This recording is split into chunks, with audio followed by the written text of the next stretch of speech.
Well, Elon Musk is now the richest person on the planet. More than half the satellites in space are owned and controlled by one man. Starting his own artificial intelligence company. Well, he's a legitimate super genius. I mean, legitimate. He says he's always voted for Democrats, but this year it will be different. He'll vote Republican. There is a reason the U.S. government is so reliant on him. Elon Musk is a scam artist, and he's done nothing. Anything he does is fascinating to people.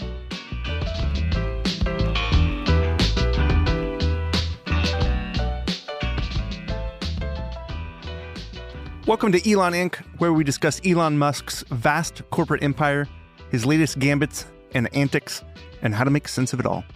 I'm Joel Weber, sitting in for David Papadopoulos. For the first time on Elon Inc., we're going to get you ready for Tesla's earnings call this Wednesday, and we have a little surprise to take the fun factor to ludicrous mode. To help us prep the popcorn, we'll convene Dana Hole, who's covered more Tesla earnings call than any other reporter I know. Hi, Dana. Good morning. Sarah Fryer, who leads the big tech team here at Bloomberg News. Hello. And Max Chafkin, senior reporter at Bloomberg Businessweek. Hey. But first, some recent topics we've discussed on Elon Inc. have been back in the news. A big one, anti-Semitism. Both X and Musk have been accused of amplifying hate speech on the platform. On Monday, Musk got a private tour of the Auschwitz concentration camp in southern Poland.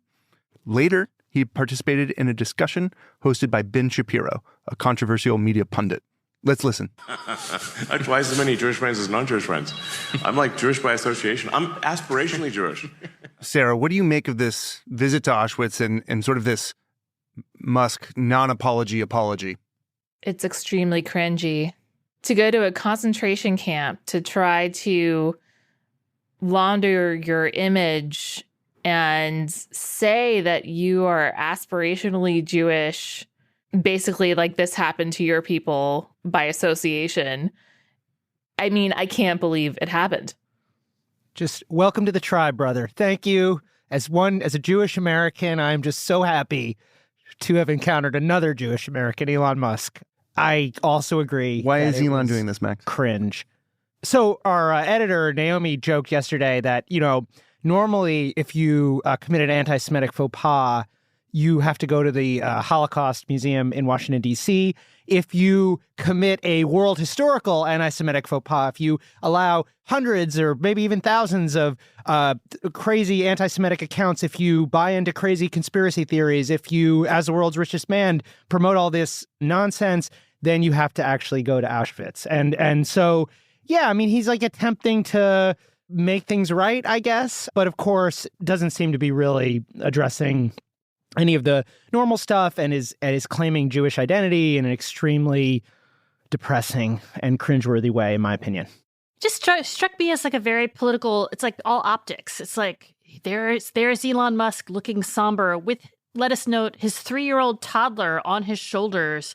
And an Auschwitz survivor standing next to him, too. And an Auschwitz survivor standing next to him, and then like the images that were released, it very much struck me. It looked like a political campaign stop. Obviously, Musk is not running for any kind of office, but it had all of the stagecraft of a political moment during the week when Tesla is reporting earnings. And so for him to sort of take the time to fly to Poland and fly back, why now? It's all because of X and advertising, right, Sarah? I mean, this is still sort of an effort to lure the advertisers back. It's wild because this is the only thing that Elon Musk and Linda Yaccarino are talking about. Linda's the CEO. When they speak publicly, like they're just doubling down on the how could you think we were ever anti-Semitic? Meanwhile, if you look at what Elon Musk is tweeting, it runs the gamut. There's all sorts of anti-immigrant sentiment, all sorts of other race-tinged stuff, and he's promoting a lot of these accounts that are the worst of the worst.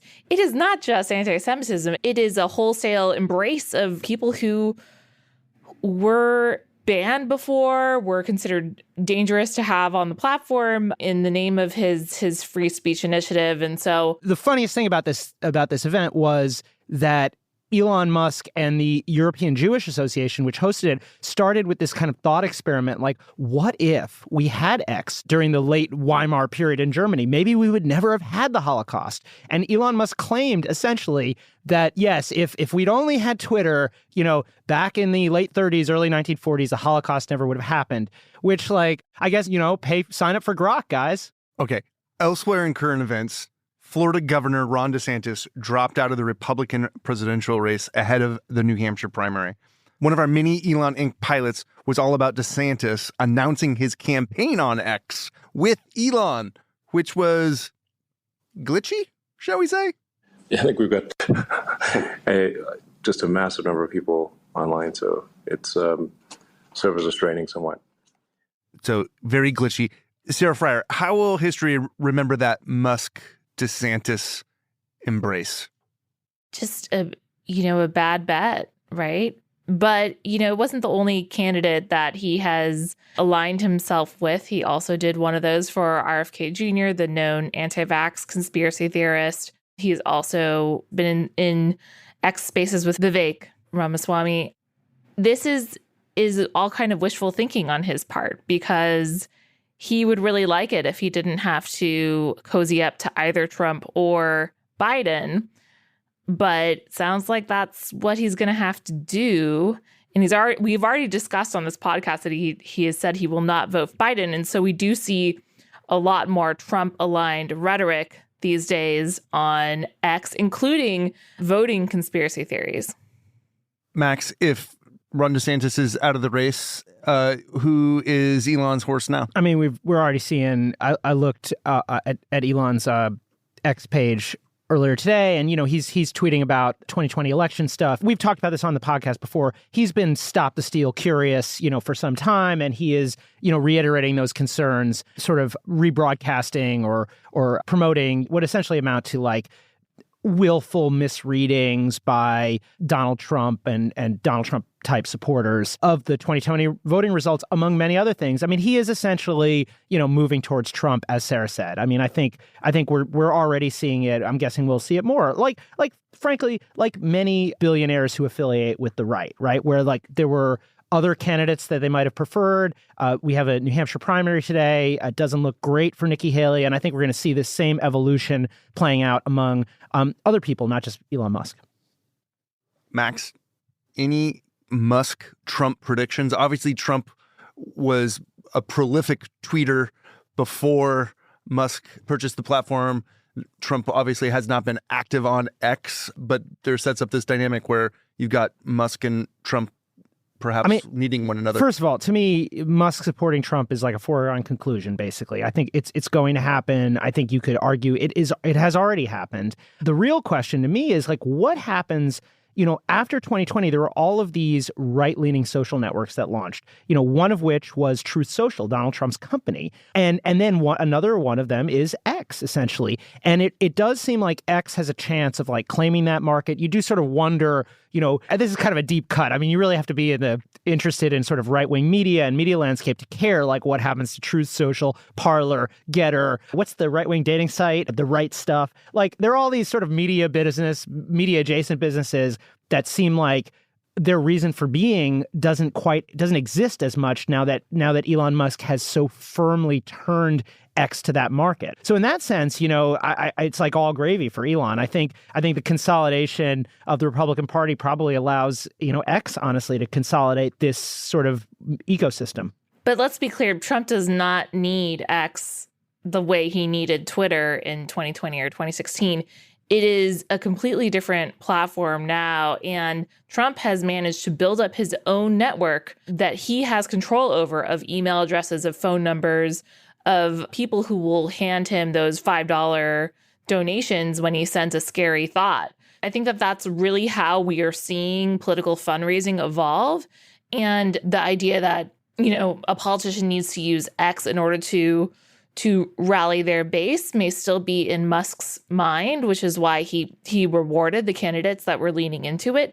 But as we've seen, that hasn't been successful for them. And I think that what Trump is seeing with the platform is the same thing we're all seeing it is not as effective anymore for driving results with an audience. The followers that it shows you have are not all visiting the platform anymore. So I think in that sense, maybe Musk needs Trump more than Trump needs Musk at this point. I 100% agree with that. And I do think there's some question about whether Trump ever needed Twitter. I think there has been a tendency to kind of like overstate the impact of social media. And a lot of times media kind of chases like whatever people are into rather than like setting the agenda. But with Trump, it definitely is kind of has reached a different dynamic where he's basically been absent from this platform for a very long time. And it hasn't seemed to make a huge difference.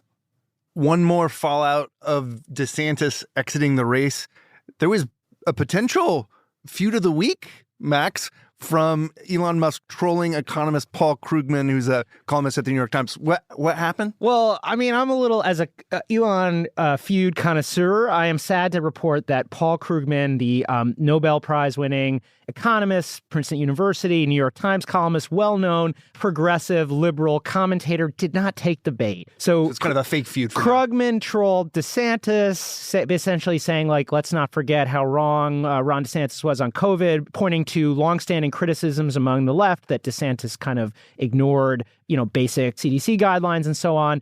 And Elon Musk responded like, you are a disgrace to the economics profession, which Krugman sadly did not take the bait. And I'm mostly sad because it was sort of amusing to think of Elon as a connoisseur of like academic economics. Like he's like, oh man, you're just like disgracing Keynes, or like Elon has no idea who, like, it does not follow the deep nuances of economics. Like he follows the Wait, he's starting a university. And he has an economics degree or business degree from Wharton. Come on.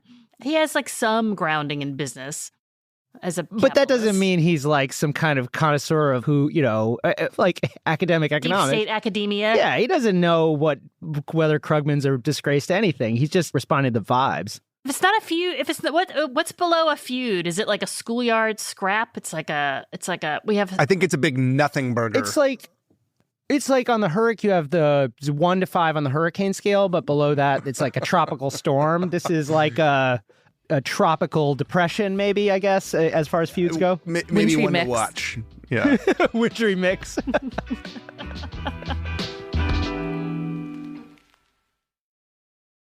And now for our main event, earnings. Okay, publicly traded companies like Tesla get to do these quarterly meetings where they reveal how much money they made or lost. It's a face the music moment that gives investors, analysts, and journalists a better look at what's happening in a given company's business. Dana, you are the Tesla pro here. How many earnings have you done? And can you give us a short history of Tesla's earnings calls? So I've covered Tesla since 2009. They went public in June of 2010. And I don't think I've ever missed an earnings call. So that's 10 years, 4 times a year? I don't know. I've done like over 40, maybe 50 earnings calls brag. in my life. And they're pretty wild because like most corporate earnings calls are pretty boring, frankly. Like the CEO reads scripted remarks. The CFO reads scripted remarks that basically repeat what they've just put out in the shareholder letter. And then they take questions from analysts that are like, congratulations on a good quarter, Bob. Like, can you give us some color about the yada yada? And it's just like frankly, it's very boring. Like Tesla earnings calls are not like that at all. Like Elon is not scripted. He gets really pissed off at the analysts. He gets bored. And like a big question, like when this call starts is like, ooh, what kind of mood is dear leader in? And we've had some really wild earnings calls over the years. I mean, at one point in 2018, he called Tony Sacconaghi, who's like a great analyst at Bernstein, that his question, he like didn't answer his question. He was like, this is boring and boneheaded. At one point, he went to YouTube and spent 25 minutes talking to like a millennial who has like a YouTube channel. And they're just really, they're very interesting calls. And so much of like how the stock reacts is to what does Elon say? And then like, what's the actual news from the call? Because it's all about like, what does he say about, things going forward? And the January call is always really important because it kind of sets out the expectations for the year. So tomorrow, the question is like, are we going to get ebullient, expansive, like wonderful Elon, or is he going to be like morose Elon talking about how they're digging their own grave? Like that's the big question on everybody's mind. Elon is such a fixture here. right? Like, how many of these has he missed in your time covering the company? He's only missed one. He made this big show a couple of years ago about how he's like not going to be in the earnings calls unless he has big news to announce. And then there was one call that he missed that the CFO led. That was great. And then Elon was back and he just can't stay out of the limelight. Like, he's got to be the main character. Like, so he's been on every single call. Okay, so because this is a January call, this one is more year ahead leaning than a typical one, which would typically look back at the previous quarter. Is that right? Yeah. Yeah, especially because Tesla has not given guidance for 2024. They have not said publicly how many vehicles they expect to deliver in 2024. We know that they delivered roughly 1.8 million cars in 2023. So, like, what is the forecast? Like, we're seeing kind of slowing growth in the EV sector. Like, EVs are still growing as part of the overall auto market, but it's not this, like, blockbuster 50% year-over-year growth. So that's a big question for investors. Are they going to say that they're going to deliver 2 million or 2.5? Like, what is the growth trajectory? And then how much does Musk talk about all the other aspects of the business? Is he going to be like, we're an AI company? Or is he going to talk about energy or insurance or, you know, the Optimus robot? I mean, there's all these different sort of aspects of the business that people are curious about. And what do everybody who's watching the company, what do we think about what the 2024 numbers could look like, especially after all the price cuts of last year, but also possibly the slowing demand? Well, do they tend to overpromise? You know, because I know like a lot of companies have the opposite strategy where they underpromise and then they try to beat that. But historically, Tesla has said more good things are going to happen than actually end up happening. So what do we think? It's kind of weird. They'll give like a range and Musk will be like, well, like there could be a force majeure and things that I can't control, like earthquakes and pandemics and tsunamis. And like, I don't really know how things are going to go. But he actually tends to blame the macroeconomic environment quite a bit. Like, you know, on previous earnings calls, he's really bashed the Fed and high interest rates and been like, look, we could sell more cars if interest rates were lower. The fact that interest rates are high is making the cars too expensive for people, which is why they made this big gambit to chase volume over profit margins. And they could do that again. He could say, we're going to continue to dominate and we're going to cut prices.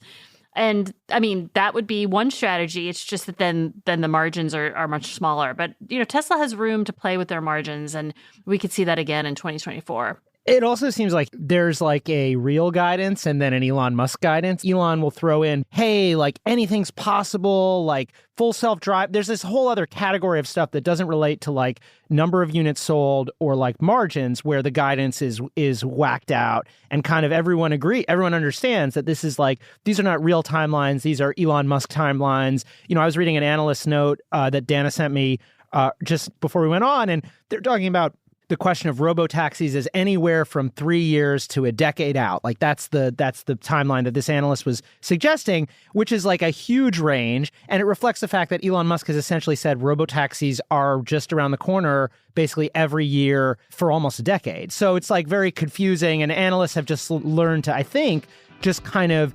ignore/discount some of those wilder promises.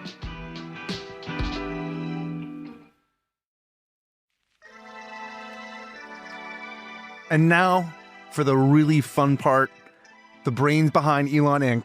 have created a special bingo card, which you can download at Bloomberg.com/Elon Inc.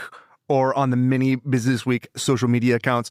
Max, what is earnings bingo and how do I play along? Okay, so earnings bingo this is a thing that exists. We did not invent this. You know, all credit to the Elon stans out there on Twitter, as well as the Elon critics, the Tesla Q army. Basically, anyone who has an opinion about this guy has been making these bingo cards for years. And the idea is you have a card, the one that we have, which you can go to Bloomberg.com/Elon Inc. and download, and it's 24 squares. It's plus really, I love it. Plus the free space. So I'll just tell you. So some of these are ones that I think are definitely going to hapen. Like this is like easy money. Some of these. So for instance, walk me through some of the highlights. Okay, so we've got BING4. That's Cybertruck. That's a gimme. That's practically a free space. Now B1 is definitely less likely, I would say. And that one's what? Audibly Puff's joint. So as I understand it, like my job at Bloomberg now, at least part of my job anyway,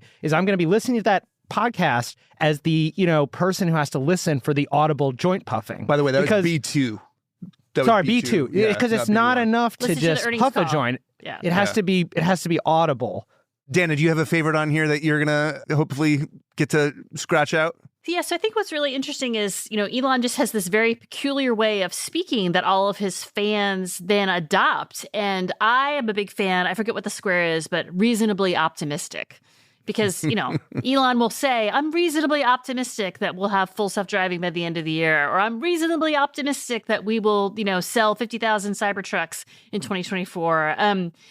And so the bingo card is really about Musk and his language and his very unique use of language and how he invents all of these words that then enter the lexicon. Like gigafactory is not a real word, but Elon started calling his battery plant a gigafactory. And now every automaker and every battery company on the planet talks about how they have a gigafactory. Similarly, megapack. Like, what the hell is a megapack? It's Tesla's name for their utility scale battery product. So I would love to get a linguist on the phone someday to talk to us all about this, but his use of language is very unique, and it is adopted by his legions of fans.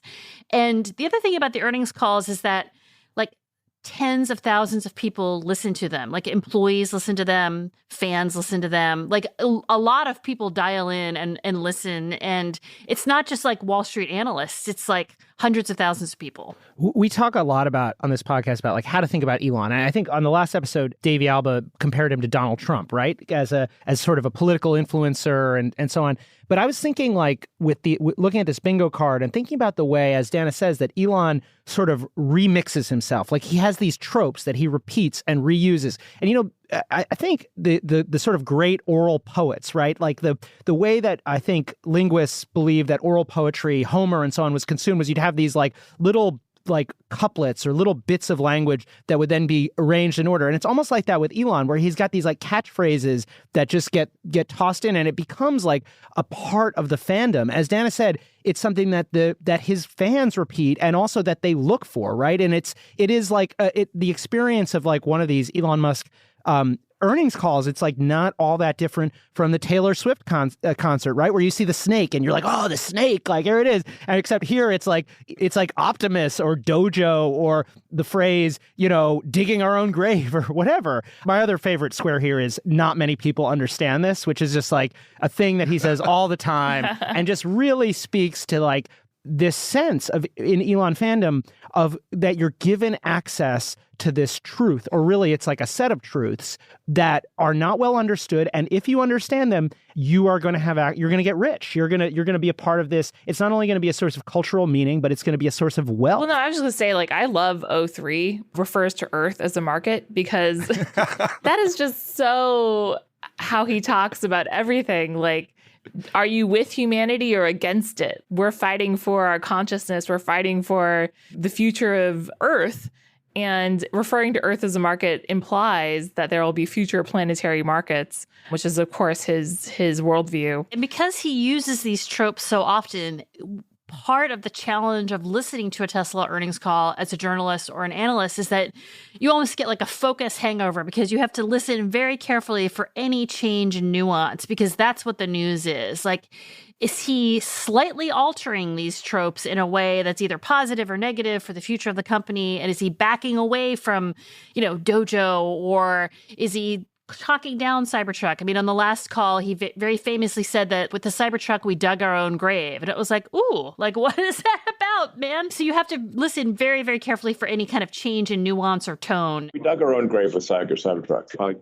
Everybody digs their grave better than themselves. And it's it's just really wild. And usually when I'm on the calls, I'm blogging and I'm listening and I've got my bingo card, but I'm also texting employees and analysts and fans, and everyone's did you catch when he said this? Did you catch when he said that? And if you've never listened to an earnings call, we really encourage you to join along and play. And go to Bloomberg.com/Elon Inc. to download our first bingo card. I think we'll do this again.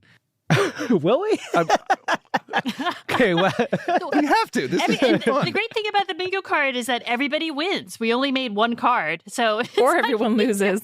We'll see. Or everyone, yeah. Yeah, what happens if I win? Do I get all that money that you were talking about, Max? Well, I just want to say, like, it sounds kind of superficial to be. Dana opened this conversation talking about, do we get dour Elon? Do we get happy Elon? But like, that actually matters. And like, that's what Dana's kind of saying is that because he repeats these phrases, like, it sounds like we're doing like theater criticism or something. But like, the fortunes of this company, hundreds of billions of dollars, hundreds of thousands of jobs, sort of depend on like what Elon projects. And like, does he sound depressed, when he's talking to this audience of analysts and fans? And like, it's just such a weird world we live in. And like, you can kind of understand, I doubt this is a cause for Elon to believe in the simulation, but it kind of makes me just like question our reality when so much depends on, basically how Wall Street interprets Elon Musk's mood. Yeah, the other thing that's really fun to do if you have a terminal is while he's talking, watch GIP post, and you can see the stock trade after hours in real time. And if he gets like dark, and if we get like dark Elon, you will just see the stock completely tank. And then if he's like ebullient and like very confident, you'll see the stock go up. And so that's like another trick of the trade that a lot of people do. You all just learned a terminal function. Yeah, I love that. Dan and I are going to be live blogging on the terminal as well. So, get ready. People are also already criticizing our bingo card. We don't have a square that says the limiting factor. We don't have a square that says, talks about population collapse. But to be fair, like, he doesn't really talk about population collapse on the earnings calls. He talks about them like all the rest of the time. You know what, listeners, tell us what's wrong with our bingo card. Tell us what's missing. Make your own bingo cards. Yeah, we'll be back in Q1. Yeah, Q1 is only 3 months away. Yeah, exactly. All right, enough. Let's call it. Thanks for listening to Elon Inc. And thanks to our panel, Dana, Sarah, and Max. Thank you. Thank you. Always a pleasure.